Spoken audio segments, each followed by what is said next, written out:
Dans la réponse à la crise sanitaire sans précédent que nous sommes en train de vivre, trois grandes questions statistiques se sont posées immédiatement liées à la présence et à la mobilité des personnes.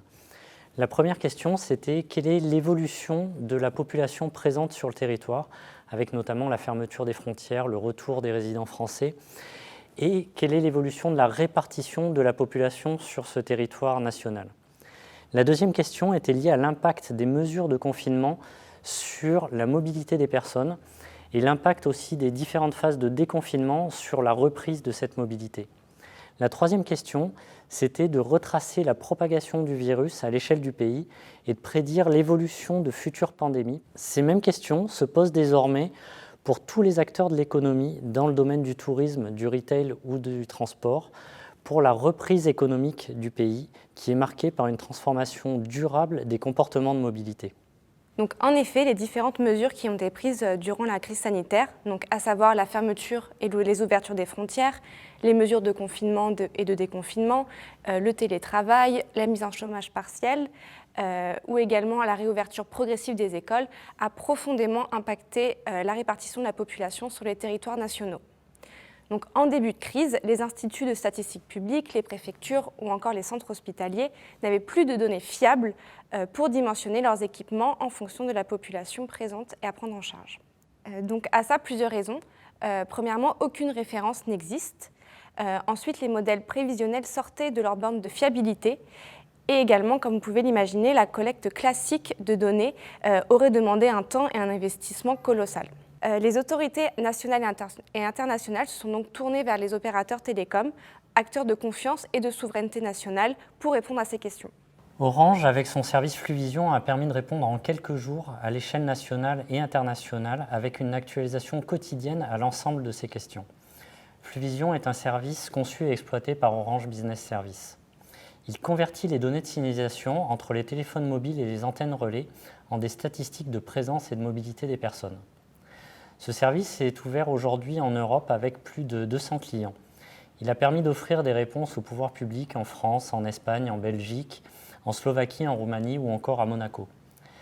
Il a également permis de supporter la gestion de la crise en Afrique et plus particulièrement au Maroc, en République démocratique du Congo, au Burkina Faso ou encore en Sierra Leone.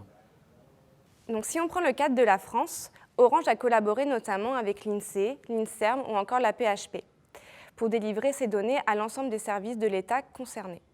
C'est ainsi que nous avons pu établir notamment que près de 1,4 million de résidents métropolitains ont quitté un département où ils étaient de passage pour retrouver leur département de résidence.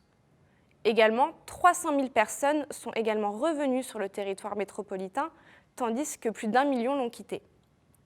Si on prend une échelle un peu plus locale, sur Paris intramuros, on a vu la population diminuer de 600 000 personnes, soit un quart de sa population présente avant le début du confinement. Donc ceci, ça correspond à trois réalités. Donc la première, c'est le départ des résidents d'autres départements français de passage à Paris.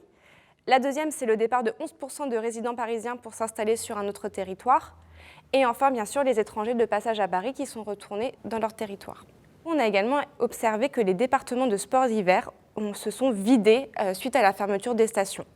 On a observé à la fois que les skieurs et le personnel saisonnier se sont rendus dans leur territoire d'origine, dont notamment à l'étranger. L'analyse statistique de la mobilité a également permis de traiter de nombreux sujets, comme par exemple la mesure de l'efficacité des différentes phases de confinement et de la reprise de mobilité lors du déconfinement. Cette mesure, mise en rapport avec des modèles épidémiologiques, notamment dans un travail collaboratif avec l'INSERM, a permis d'alimenter les décisions et les calendriers de levée progressive des limites de déplacement. La mesure de la mobilité a également fait partie des éléments clés dans l'analyse de la reprise économique et de la note de conjoncture faite par l'INSEE à ce sujet. On voit qu'après une chute de presque de 70% de l'ensemble des mobilités en France pendant le confinement, la reprise est seulement progressive et le retour à la normale en semaine n'est toujours pas atteint. Donc tous les indicateurs montrent encore aujourd'hui qu'un retour à une situation normale ne se fera pas avant des mois, voire un an, et probablement pas de la même manière que les normes que nous avons pu connaître auparavant.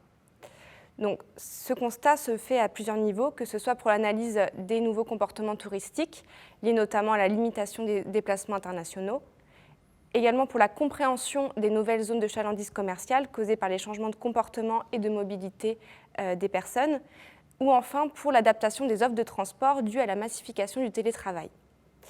Donc la capacité de compréhension et d'adaptation rapide aux nouveaux comportements de population sera une clé de performance dans la reprise d'activité.